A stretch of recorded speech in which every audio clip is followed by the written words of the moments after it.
Vamos a empezar ese canal con fines netamente didácticos, nada más que didácticos. Vamos a empezar a tratar en ese canal todo el quehacer diario de la abogacía en nuestro país, en Ecuador, tomando en consideración que en la actualidad en nuestro país existe un nuevo Código Orgánico General de Procesos, el cual lleva o acredita todo lo que son las diferentes formas de llevarse a efecto los procesos judiciales. Efectivamente, el fin de este canal es dar didáctico, es un didáctico más no académico, didáctico académico, jamás es con el fin de lucrar o de tratar temas en concreto, no, sino temas en general. Así pues, diremos que el artículo 168, numeral 6 de la Constitución nos exige en la actualidad y nos dice que todos los procesos, en todas las instancias y en todas las materias, son o se llevan mediante el sistema oral. ¿Y qué significa oral? Es justamente poner en práctica todas las alegaciones que tenemos los abogados, todo ese proyecto que tenemos que tener los abogados, es decir, vender nuestra idea, la idea de nuestro cliente al juzgador. Y efectivamente recordemos que con la implementación total del Código Orgánico General de Procesos cambió diametralmente la forma de litigar los procesos. En la actualidad todos los procesos se llevan mediante el sistema oral, oralidad que trae implícito varios principios, como es el principio de contradicción, el principio de inmediación. ¿Y por qué hablamos de estos principios? Para ejemplificar, el principio de contradicción, principio que se pone de manifiesto efectivamente en la audiencia que se llevan a efecto, independientemente del tipo de proceso que sea, proceso voluntario, sumario, ordinario, monitorio, ejecutivo, siempre se va a llevar a efecto este principio de contradicción en la audiencia. Recordemos que la audiencia es oral, pública y contradictoria, es decir, se pone el principio de contradicción. ¿Por qué hablamos del principio de inmediación? Porque en la actualidad obligadamente deben estar presentes el juez y las partes procesales. ¿Y por qué digo el juez debe estar presente? Porque recordemos, los que tenemos algunos añitos en el ejercicio de la profesión, anteriormente decíamos audiencia de conciliación o junta de conciliación, la cual la llevaba a efecto única y exclusivamente el secretario en el mejor de los casos, o en el peor de los casos llevaba el auxiliar, el ayudante, el amanuense, o en el mejor de los casos inclusive el pasante. En la actualidad no. Por el principio de inmediación debe estar presente el juez con las partes procesales. Es decir, si una de las partes procesales, llámese actor, llámese demandado, llámese el juez, no está presente en la audiencia, esa audiencia es nula y por ende la resolución que se tome en ese proceso judicial no tendrá ninguna validez jurídica. Por consecuencia, estamos hablando de que en la actualidad el nuevo Código Orgánico General de Procesos nos exige tanto a las partes procesales, abogados, litigantes, como a nosotros, los administradores de justicia, a actualizarnos, a poner en práctica el principio de oralidad y de inmediación. Bien, centrándonos en el tema, en este canal vamos a empezar siempre de lo macro a lo micro, es decir, vamos a empezar de lo más grande a lo más pequeño, a los temas inespeciales. En el caso en concreto vamos a tomar en consideración qué dice el Código Orgánico General de Procesos, cuántos tipos de audiencias existen en el Código Orgánico General de Procesos. Primero, debemos tener claro que el Código Orgánico General de Procesos nos habla de 4 o 5 tipos de procesos especiales. Primero, el proceso ordinario, el proceso voluntario, el proceso sumario, el proceso ejecutivo, el proceso monitorio. Efectivamente, con estos tipos de procedimientos es que se han generado y se han ido creando las diferentes audiencias. Así pues, vamos a tomar en un primer momento en este canal y vamos a analizar en un primer momento lo que se trata o lo que habla de la famosa audiencia sumaria. ¿Y por qué digo la famosa audiencia sumaria? Porque en los procesos voluntarios la ley no dice qué tipo de audiencia es, únicamente dice el artículo 335 del Código Orgánico General de Procesos que se convocará a una audiencia. Sin embargo, en el procedimiento sumario se habla en base al artículo 333, numeral 4, de que existe una audiencia sumaria que tiene particularidades. ¿Y cuáles son estas particularidades de la audiencia sumaria? El artículo 333, numeral 4 del Código Orgánico General de Procesos nos dice que la audiencia sumaria se divide en 2 fases y nos dice que la primera fase será de saneamiento, de fijación de puntos a debatirse y de una posible conciliación, mientras que la segunda fase de la audiencia es el debate probatorio, alegato inicial, práctica de prueba y alegato final. Ahora si analicemos, esos son temas nuevos, temas que creó el legislador y que nos obliga a los juzgadores y a las partes procesales a analizar, a conocer qué se debe ir evacuando en cada una de estas fases, en cada una de estas etapas. Así, en el procedimiento sumario, en la audiencia única, recordemos que en este tipo de procedimientos nos habla de audiencia única. ¿Y qué es la audiencia única? La audiencia única es en la que se va a resolver la causa. Y esta audiencia por mandato legal se divide, como digo, por el artículo 333, numeral 4 del COGEP, en dos fases. Primera fase, saneamiento, fijación de puntos a debatirse y de una posible conciliación. ¿Y qué es el saneamiento? ¿Qué es el saneamiento? Un término nuevo que ha salido, que el legislador lo creó, el saneamiento. Si bien es cierto, es nuevo, pero considero que es un tema sumamente especial, concreto en esta clase de procedimientos. ¿Por qué? Porque en esta primera fase, en el saneamiento, las partes, en conjunto con el juez, van a sanear todos los errores que pudieran darse o haberse generado durante la tramitación de la causa. ¿Esto qué significa? De que en esta fase el juez y las partes van a sanear el proceso. Para ejemplificar, se me ocurre para ejemplificar, no se ha contado con tal o cual persona dentro del presente proceso, o no se ha inscrito la demanda en alguno de los registros que deban contarse, inscribirse, a pedido de las partes, se podría sanear. Otro ejemplo, se citó o faltó citar a una de las partes procesales, pero sin embargo se ha convocado ya la audiencia. En este momento procesal es cuando se podría alegar por las partes y sanear el proceso en ese momento. Para eso es el saneamiento. Recordemos que en la actualidad también estamos hablando que existen excepciones previas. ¿Y qué son las excepciones previas? ¿Qué son las excepciones previas? Son reclamaciones judiciales que tienen las partes. Es decir, lo que solicitan al juez en la fase de saneamiento. Tan importantes son esas excepciones previas que la Corte Nacional de Justicia en la resolución 12/2017 emitió las directrices cómo se deben resolver las excepciones previas. Y recordemos que en nuestro ordenamiento jurídico existen dos tipos de excepciones previas. Excepciones previas subsanables y no subsanables. ¿Cuáles son las excepciones previas subsanables?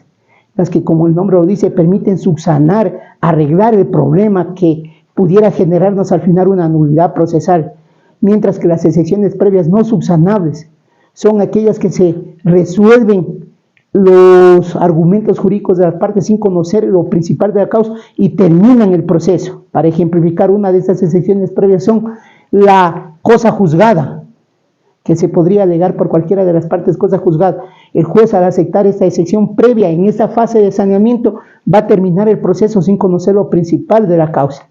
Entonces sí nos damos cuenta que es fundamental esta fase de saneamiento. ¿Por qué? Porque en esta fase de saneamiento, a pedido de partes o de oficio, el juzgador puede sanear los vicios que se pudieron generar durante la tramitación de la causa.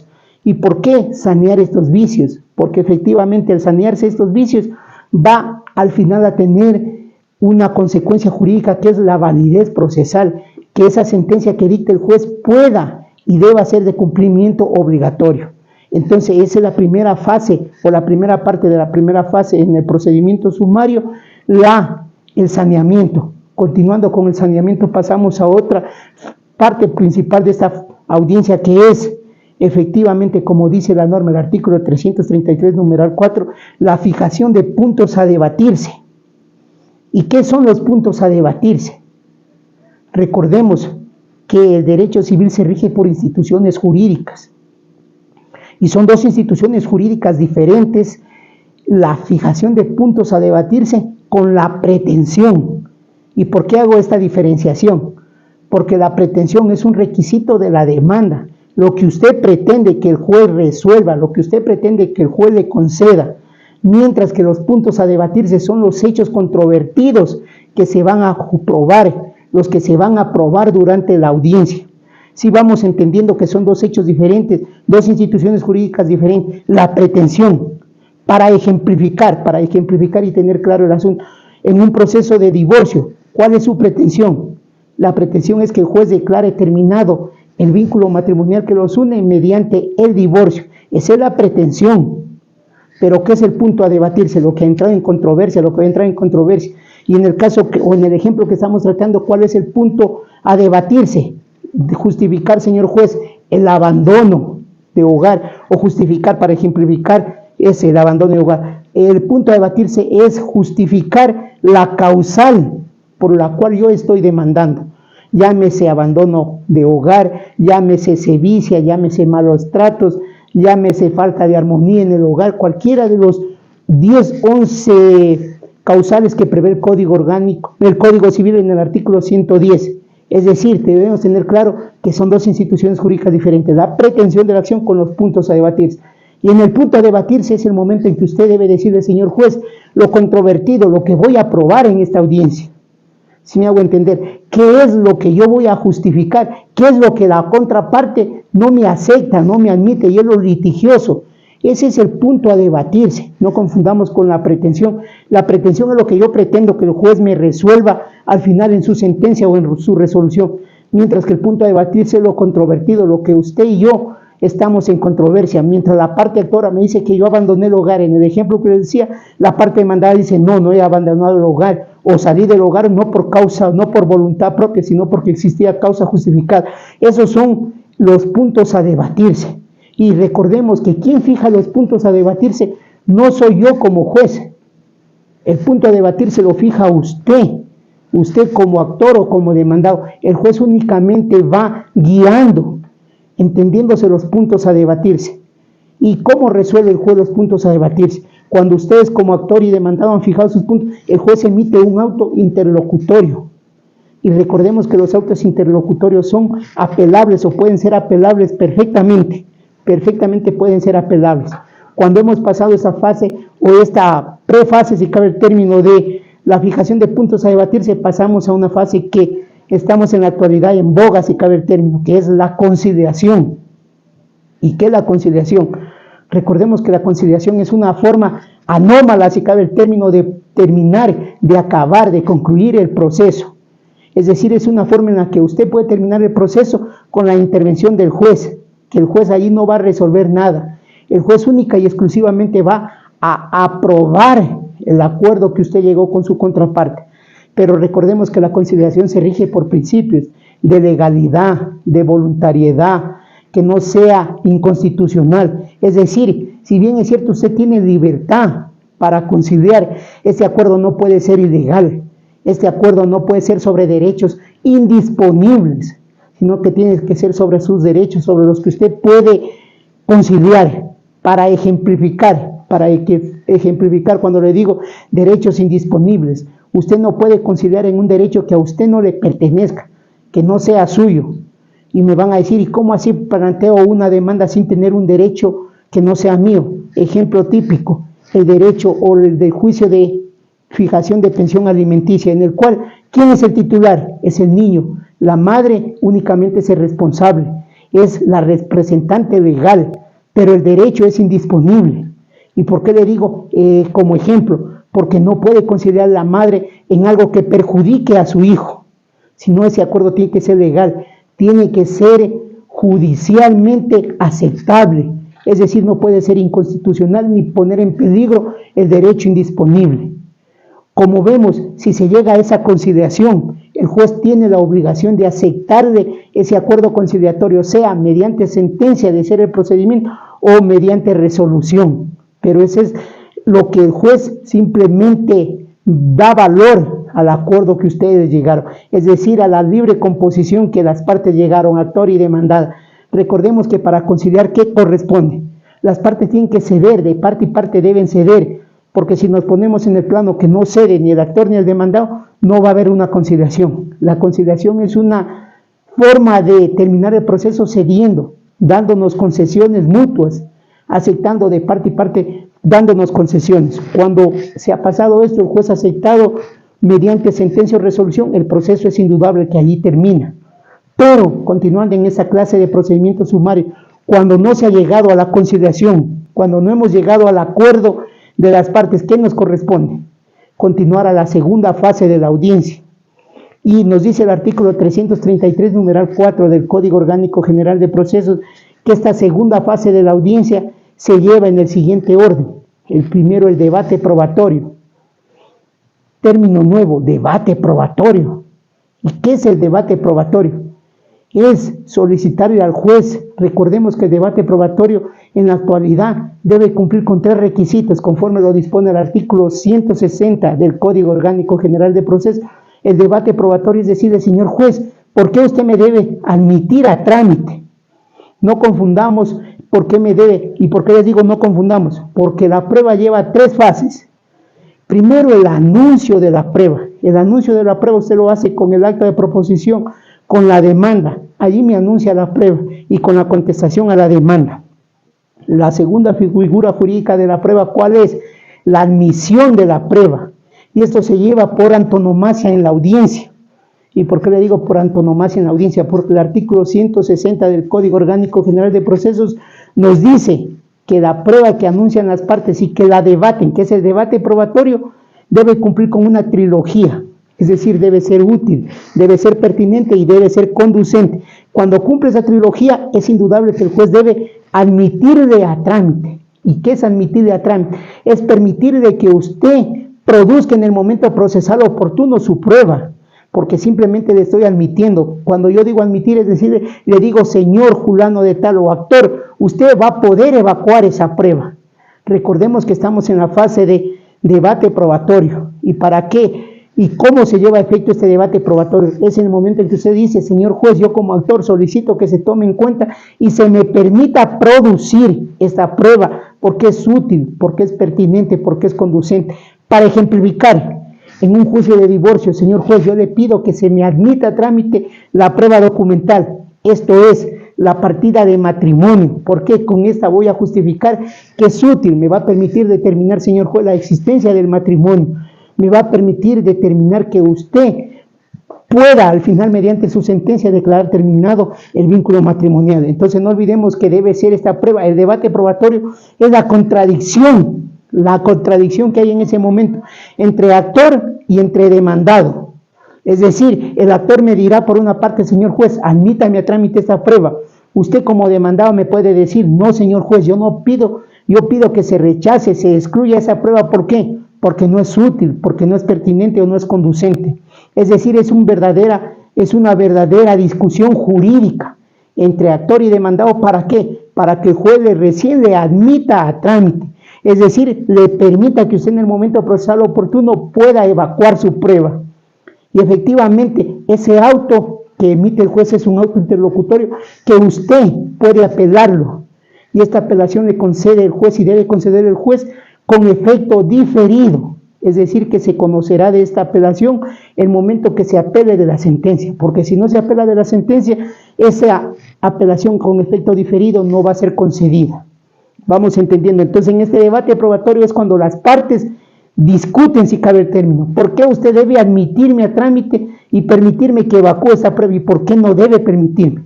Recordemos que todavía no estamos practicando la prueba.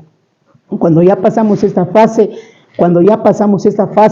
estamos en la segunda fase, y esta parte de la segunda fase que hablamos del debate probatorio y el juez nos ha admitido a trámite tal o cual prueba, continuamos con el alegato inicial.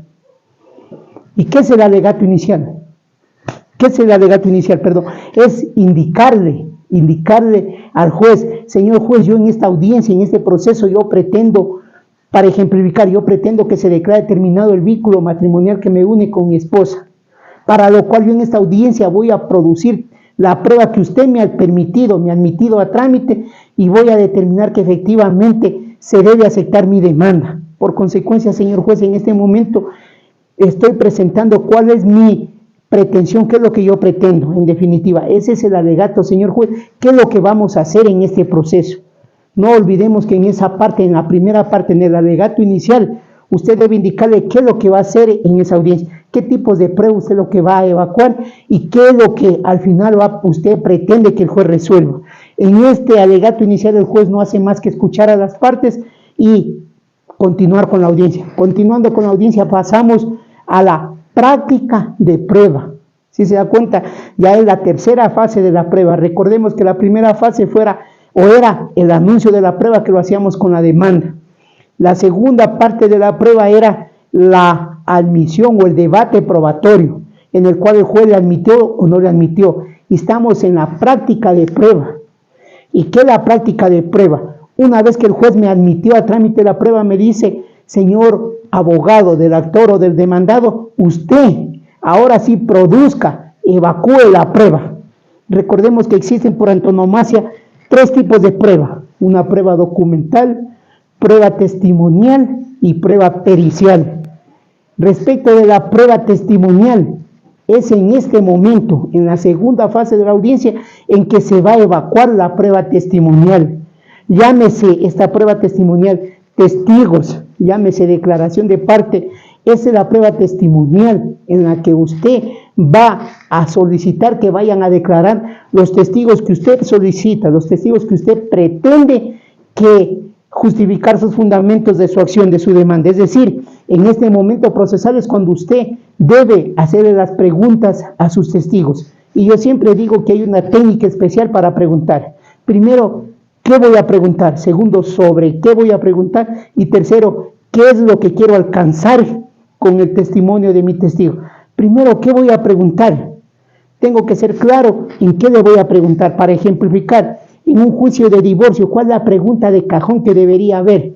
Señor, ¿usted lo conoce a Juan y a María? Sí, los conozco. ¿Por qué los conoce? Eran vecinos, y le dirá lo que él considere necesario. Y después le dirá, señor, ¿sabe usted que Juan y María es casado? Es decir, usted va introduciéndolo al testigo para lo que usted pretende justificar. ¿Y cómo yo le puedo decir al testigo, sabe usted de que me abandonó? Si no, primero no lo introduje, no le dije, señor, usted sabe que eran casados. Cuando ya me contestaba ahí, sí, señor, usted sabe dónde vivían ellos. ¿Sabe si tienen hijos, no tienen hijos? Cuando ya me ha dado esos datos generales, yo sí le puedo preguntar ahí, sí, ya ir a lo particular. Señor, ¿usted sabe si el señor Juan, como quiera en el ejemplo, abandonó el hogar? Por supuesto, ¿sabe en qué fecha? Entonces usted lo va introduciendo al testigo, usted lo va introduciendo. Con norma general, siempre lleve o tenga por lo menos un cuestionario preparado para sus testigos. Siempre pretenda eso con sus testigos. ¿Por qué? Porque los testigos, recordemos que son fundamentales para justificar los fundamentos de hecho y de derecho de su acción. ¿Por qué? Porque el testigo tiene un principio que es observador, es decir, él conoce de los hechos. Efectivamente, recordemos que también la prueba documental, en la actualidad debemos cumplir lo que dice el artículo 196, numeral 1 del Código Orgánico General de Proceso. Esto es, ¿cómo debo producir la prueba documental? ¿Cómo debo producir la prueba documental? El artículo 196, número 1 del COGEP nos dice en forma textual que la prueba documental se leerá en la parte pertinente y se exhibirá a la contraparte. ¿Y por qué hago alusión en este tema? ¿Por qué? Porque usted cuando me dice que efectivamente va a producir una partida de matrimonio, en el ejemplo, que lo principal que es leer los nombres de los contrayentes, la fecha en que se llevó a efecto este matrimonio, en qué tomo, página y acta se encuentra inscrito ese matrimonio, cuáles son los contrayentes, es lo fundamental de lo que usted debe leer. Y una vez que usted lee, debe decir, señor juez, para que se cumpla el principio de contradicción, pongo a disposición de la contraparte, ¿para qué? Para que tenga el derecho a contradecir. Recordemos que estamos en audiencia oral, en la que usted va a contradecir la prueba, y en ese momento efectivamente su contraparte puede decir, señor juez, inadmítase o téngase en cuenta que yo objeto esta prueba. ¿Por qué? Porque es un documento mutilado, para ejemplificar. Es un documento que se puede ver que no es original. Entonces, si se da cuenta, para eso es ya la práctica de la prueba. Usted va haciendo la práctica de la prueba en ese momento. Y la prueba pericial. ¿Cómo evacúo la prueba pericial? Muchos abogados cometen el error de decir, señor juez, ya existe el informe pericial. Sí, perfecto, el informe pericial existe. Es más, si el juez aplicó el artículo 225 del Código Orgánico General de Proceso, le corrió traslado a usted 10 días con ese informe pericial por escrito. Pero recordemos que estamos en sistema oral y el perito tiene la obligación de llegar a la audiencia para sustentar su informe pericial. Es decir, para, mediante la voz, mediante la palabra, ir indicándonos qué fue lo que hizo, cuáles son las experticias que él aplicó para llegar a determinar sus conclusiones. Y recordemos que esta prueba es fundamental. En derecho se dice que la prueba reina es la prueba pericial. ¿Y por qué? Porque recordemos que a la inspección judicial o a la prueba pericial, por norma general, el juez acude a esa diligencia. Es decir, el juez ya se cerciora con su vista, con sus ojos, de los hechos. Por lo que el informe pericial no puede ir en contra de lo que el juez vio. ¿Por qué? Porque el perito estaría cometiendo un acto ilegal, estaría yéndose en contra de las normas que prevén el ordenamiento jurídico, concretamente el reglamento pericial de la función judicial. Por consecuencia, no se olvide que usted debe requerir y haber anunciado con su acto de proposición que el perito rinda su testimonio en la audiencia, es decir, que sustente su informe pericial. Y no se olvide, por norma general, si bien es cierto estamos en audiencia oral y la oralidad rige el procedimiento, no se olvide usted hacer la última pregunta que debe ser de cajón. Señor perito, acérquese, vea esa firma y rúbrica que consta en este informe que le pongo a la vista es suyo.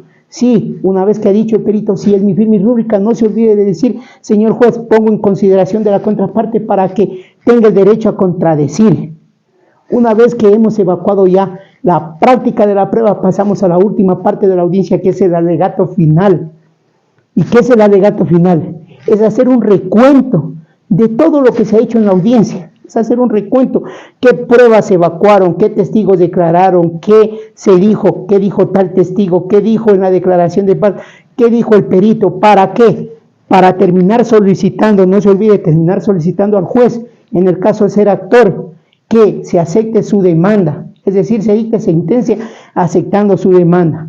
Habrá momentos en que el abogado de la contraparte o de la parte demandada dirá, señor juez, yo solicito que se rechace la demanda.